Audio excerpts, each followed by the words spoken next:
E o Justiça para Todos volta a falar com a desembargadora federal Mônica Cifuentes, do Tribunal Regional Federal da Primeira Região, sobre sequestro internacional de menores e os aspectos da Convenção da Haia, de 1980. Doutora Mônica, o aspecto tempo, ele é fundamental para resolver a questão e resguardar os direitos dessa criança e desse adolescente? Ele é fundamental por dois motivos, Daiane. Primeiro, porque a demora do procedimento, ela causa situações prejudiciais à criança, que é de sua própria adaptação ao meio, as situações de alienação parental, a situação de que quanto mais tempo a criança fica no país de origem, mais difícil o seu retorno, né? Agora, um aspecto fundamental, que no meu entendimento, é o limite etário da convenção. Porque a convenção expressamente diz que se aplica a menores até 16 anos. Então, uma vez que a criança atingiu esse limite etário, a convenção já não mais se aplica.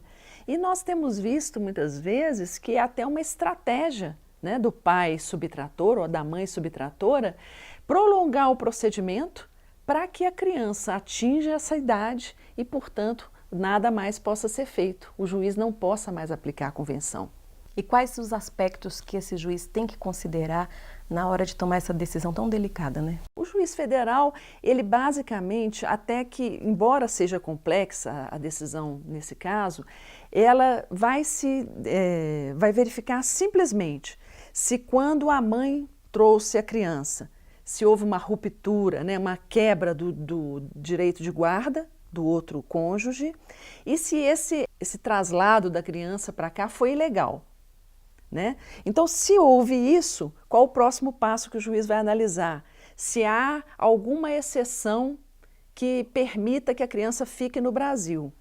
Então, esses dois aspectos ele vai analisar, não se configurando que a retenção ou a vinda da criança para cá foi ilegal e que não há nada que impeça esse retorno, a decisão dele vai ser uma só, retornar.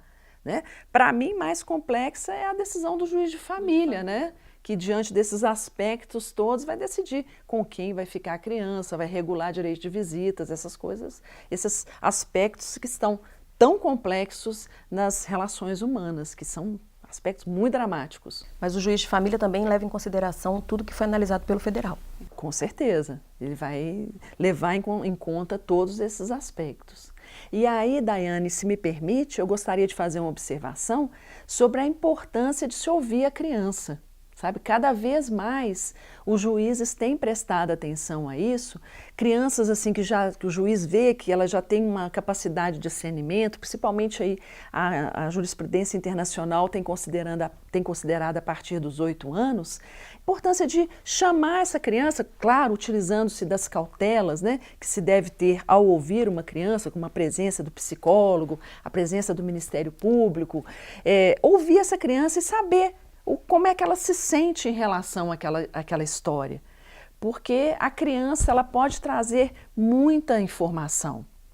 Você veja, há pouco tempo atrás nós tivemos um caso noticiado aí pela imprensa no Brasil, em que o pai, acho que foi até preso, né, porque as crianças foram induzidas a mentir sobre a situação familiar por uma amiga da mãe.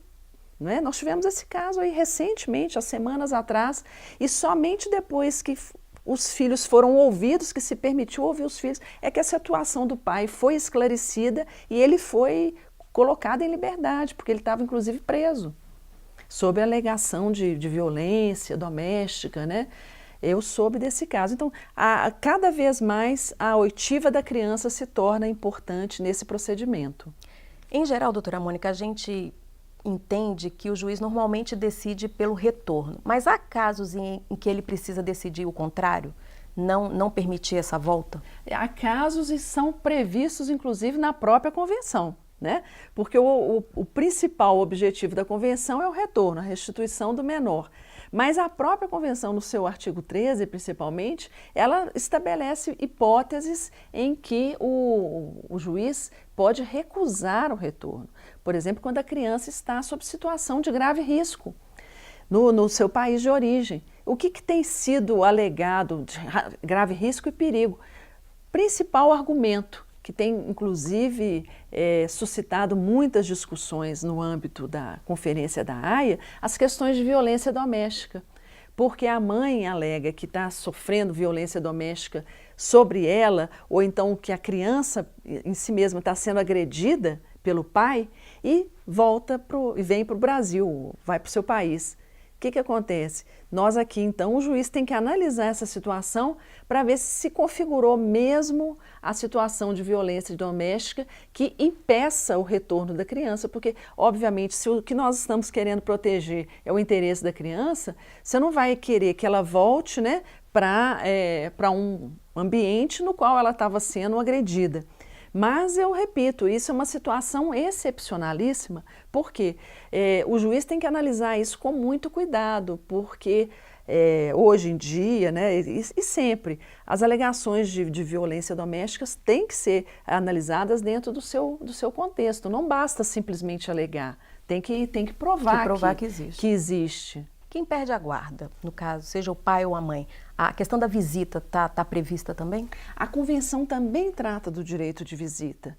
A visita, ela pode ser determinada não apenas no curso do procedimento, por exemplo, o procedimento de restituição, ele é um procedimento às vezes demorado, então o juiz ele pode autorizar como medida cautelar que o pai ou a mãe visite a criança, para que não rompa esse lado, né, esse relacionamento entre os dois.